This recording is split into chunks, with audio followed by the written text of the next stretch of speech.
Hello everyone, it is me Vegeta T23 and welcome back to my new What If. Today we're starting a What If, which is gonna be pretty much a universe of Destroyer Vegeta, which is what if Vegeta was born with Destroyer Ki. Before I start, I'd like to mention that I created a Discord server for you to join. The link is in the description of this video, so if you'd like to join in and talk to me and the rest of my fans, it's there. I'd also like to mention that I created an Instagram so you can survey my very uninteresting life. I mainly post OSA stuff. Now back to the video. Before I get to the story though, I'd like to give a shout to my boys Shadow and Risera, who collaborated to make this drawing of Vegeta. I'm giving you big ups straight away from using the Shintani style, mainly because I prefer that over the overly moisty well, greasy looking characters. I ain't gonna be hard on my boys, except the right shoulder of Vegeta's. Regardless, very nice piece of art, and thank you for the contribution. If you'd like to submit your own drawings of my OC, the Discord server link is in the description of this video, like mentioned earlier. Now, back to the story. As for any changes, just like in the Destroyer one, the only change is the key type. No power level changes, just the transformation variations in some cases, and additional powers that come along the powers of Kai's.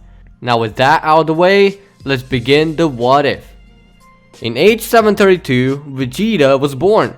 He was measured at a steady 550 and King Vegeta was proud, but got instantly annoyed at the fact that Broly, the king of Paragus, is stronger. He decided to kick him out instantly to let his son be the only strongest Saiyan on planet Vegeta. Prince Vegeta has shown great potential throughout the years, but was always set apart from the rest for some reason. He could heal his sparring partners after a long and grueling battles. He sometimes healed Cybermen so he can mutilate them all over again. King Vegeta thought he just possessed such power that he could restore people's energy so they could fight for longer. He was also a bit calmer, seeing his power and helping out his allies during planet conquers. But he was still a Saiyan through and through. King Vegeta is trying to send him on a mission alone with Nappa to see whether a squad job can be done by just two Saiyans. So he sent them both to a remote planet, where very powerful creatures existed with relatively good technology but extraordinary power. Frieza was concerned a little, letting only two Saiyans take on such an army, but kept his composure and gave him a green light. However, the turn for the worse, or our case better, is when Vegeta's space pod was knocked off course. He was sent onto some random planet, while Nappa was alone on the planet they set off to. Vegeta has found himself stranded in a place no one's gonna be visiting for a long time. His character did send the coordinates of Vegeta's though. Vegeta now had to survive on jelly and greens. He was being helpful to the wildlife he found on that planet for his own survival though, killing them afterwards so he can feast on their flesh. His pod was broken and he had no way out of there. After a few years, he became a good-looking teen and he realized that the atmosphere he was living in is made of sulfur and not oxygen, or well, something similar, and that he's been consuming a whole lot of sulfur along with that. So he realized he's been breathing in a whole lot of bullshit, which would make an average Saiyan die within the first few minutes of coming there.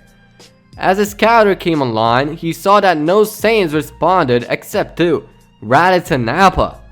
Nappa has been looking for him and decided to pick him up. Vegeta waited for a long time, but eventually someone came in a pod. We see it's Raditz and he was told to pick him up because Nappa is too big to fit two people in his pod, so they had to settle for the ride and take turns hibernating. As they returned, Nappa told Vegeta what happened to their planet. Vegeta immediately suspected Frieza because he would have been saved if it was still there. Jumping straight to the point, he powered off his counter and crushed it and told the two to do the same. Nappa and Raditz do it and then follow Vegeta.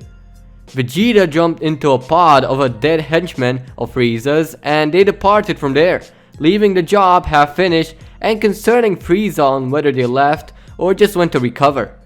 Raditz was asked about his younger brother Kakarot and Raditz told him of the planet, but not where that planet is, so he was clueless about that.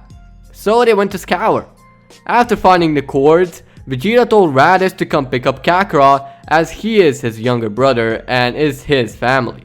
Raditz agrees and goes there. The events from here go pretty much the same. Raditz yoinks Gohan, and both Raditz and Goku die by Piccolo's Makanko Sapo.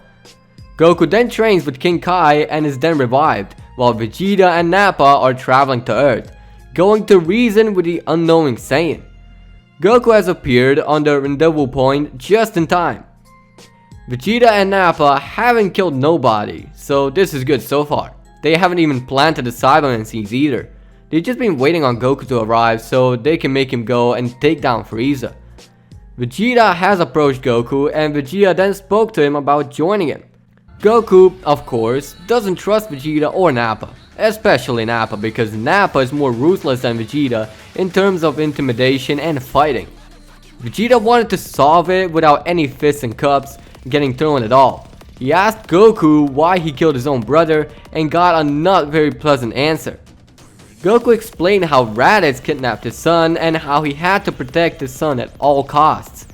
Vegeta, seeing the point, then attempts to apologize for Raditz's behavior and asks Goku to join him one more time, explaining further how the man thereafter was the same man that killed off their entire race.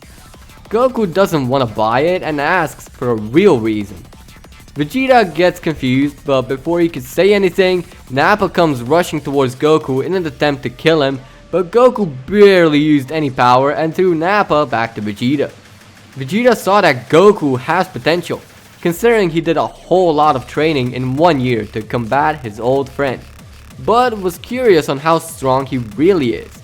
Nappa was told to get out of here as he wants to test Goku, being pissed off at the fact Goku doesn't want to cooperate. As Goku and Vegeta kicked it off with a bang, the fight gets pretty one-sided on Vegeta's end until Goku whips out Kaioken and attacks Vegeta with it, making a dent on our Saiyan Prince. Vegeta got surprised at that power-up, but he managed to pick his ass back up and into battle. Goku was trying to keep up with Vegeta, but Vegeta knew Goku would run out of juice at some point, which he was kind of right. Goku was pushed to the edge, and Vegeta was about to finish him off, but instead wanted to test on how Goku kept up being pushed to the rim of the cookie jar. So Vegeta then powered up a Gallic gun right at Goku, not flying up in the air, and fired it. Goku returned the favor with a Kamehameha. Goku was pushed to the point of almost losing by Vegeta, but Goku then pulled a Kaioken ×3 and managed to push Vegeta back. As Vegeta is about to get gulped up by the Kamehameha, he jumped up and saved his own ass, while Goku laid there flat on his back, calling his victory. Just then, Vegeta lands on his feet right next to our tired out Goku. He tells Goku how he was extraordinarily powerful and wanted him to join his team, seeing that he far surpassed both Raditz and Nappa combined. Goku, in his almost disembodied state, still talks back, saying how he doesn't trust Saiyans like them because of what his son had to go through. Vegeta couldn't come up with a way to make Goku believe until he realized he can heal, so he went against his Saiyan pride and healed Goku in an attempt to make Goku believe what he said. Goku was astonished when he sensed all this power coming back and even surging further by Vegeta's hand motion over his head. Vegeta then explains that he ain't no saint either, but if he wanted to kill him, he would have done it already. Goku then came to his senses and started talking about how Saiyans have been nothing but bad news, hoping he's making a right decision. Nappa then comes in rushing on the two who were talking and tells them Frieza is going for the Dragon Balls. Goku got scared at the fact they'll have to fight again, but Vegeta explained on how the Dragon Balls are located on planet Namek, originating from there, asking how does he know of them if he got amnesia as a kiddo. Goku explains that Dragon Balls exist on Earth too, saying how he thought that Dragon Balls are an Earth-only artifact.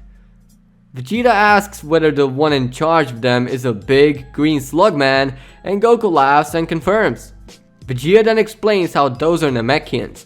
Setting that aside, Vegeta says they should go to Namek and they need to do it fast, as to prevent any more damage by Frieza, knowing his intentions. Stopping for a bit, Vegeta asks Nappa on how in the hell does he know of it. Nappa says that he may have not destroyed his scouter so he can listen to Frieza's, whereabouts. Vegeta kind of praised his friend on good thinking, but saying how he put them all in danger too.